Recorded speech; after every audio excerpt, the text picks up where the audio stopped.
that, I just wanted to take a moment and wish you all a Merry Christmas. And for those of you that have celebrated Hanukkah, I hope you had an amazing one. And more importantly, as we move towards the end of this year, we are so thankful for our Savior's birth and for the celebration of Christmas. And we are wishing you not just a merry one, but a blessed one wherever you're going to have your holiday.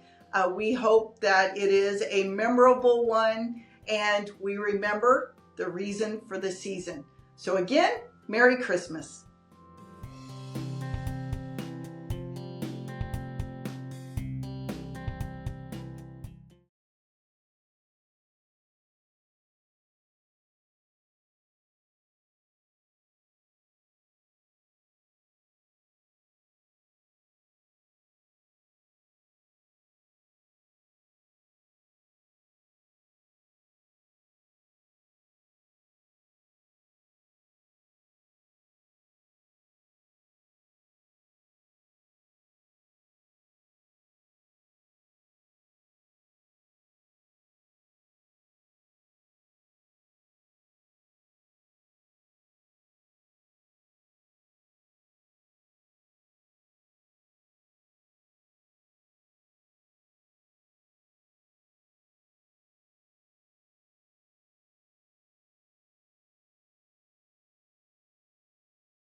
Hey agents, guess what? We've got contract changes again. Hopefully these will be a little less confusing than what they were the last go around. And I always make the joke with all of my clients that we have a true paper reduction act in real estate, which usually means they get rid of one piece of paper for 5 more that come our way. So with that, let's go over the proposed changes. Well, actually the changes that are adopted to the sales contract and the proposed changes to the IABS.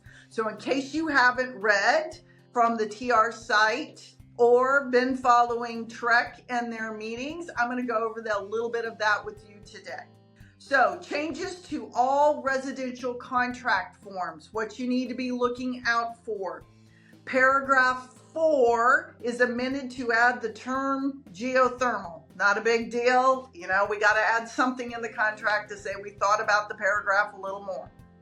Paragraph 6C1 is amended to include the option of providing a T47.1 declaration. Please pay attention to the word I just said, declaration. Not an affidavit. Now, what's the difference between those two? A declaration allows the seller to fill it out without having to have it notarized. And for those of you that don't know what a T47 form is yet, that's what states any changes to an existing survey that may be reused. The other part to that is the declaration being used also is going to amend paragraph 6C2. It's amended to read, buyer may obtain a new survey instead of buyer shall obtain a new survey. Very different language from may to shall.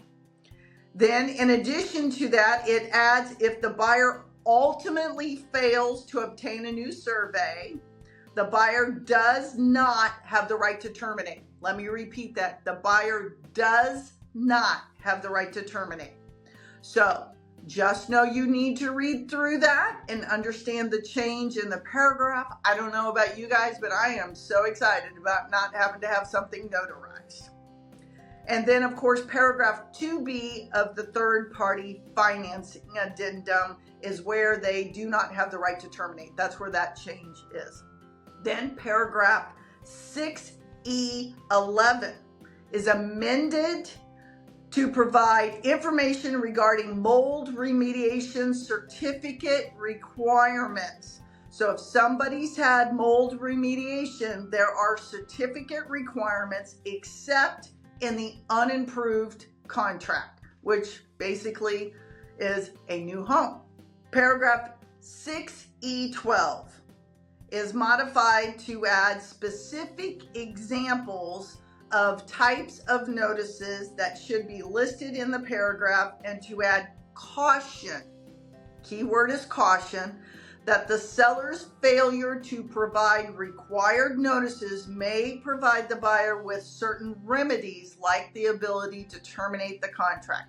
In light of industry changes around broker compensation, paragraph 12(1)(a) and 12(a)(2) add that each party pays the brokerage fee that the party has agreed to pay. Paragraph 12(a)(1)(b) is amended to allow for a specific seller contribution to the buyer's brokerage fees.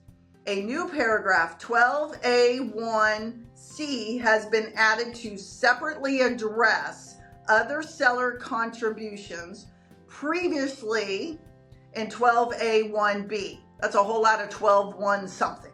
On the prior language that specified the order in which any contribution was to be paid. So make sure you go back and read that section, paragraph 12, so that you understand those changes.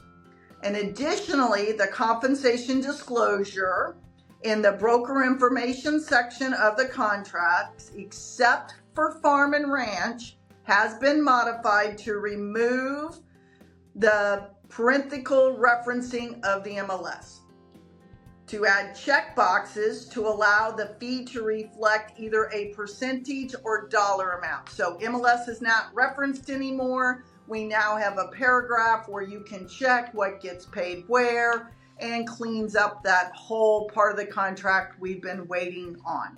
So these are all some good changes, except for the nomical geothermal word. Be sure to check out your contracts on that. And then also the addendum for backup contracts, paragraph 11, special provisions, is modified to provide more clarity on the timing and payment of earnest money and option fee. That's what's exciting, because it clarifies it, because most people don't realize on a backup contract that you do not get your option money back.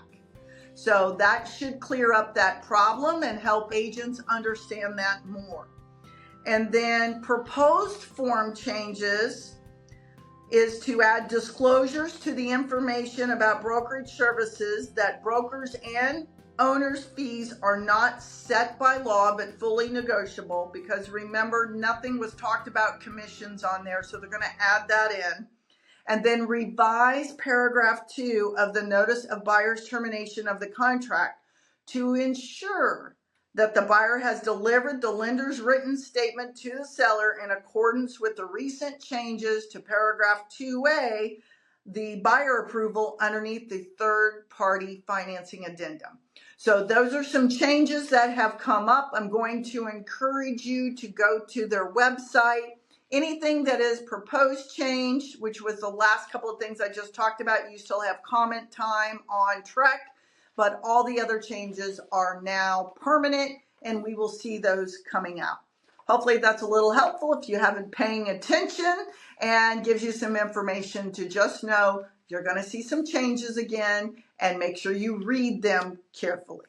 I'm Missy Stegers, broker owner of MStagers Realty Partners, and we're always here to help you with your questions. Please feel free to reach out.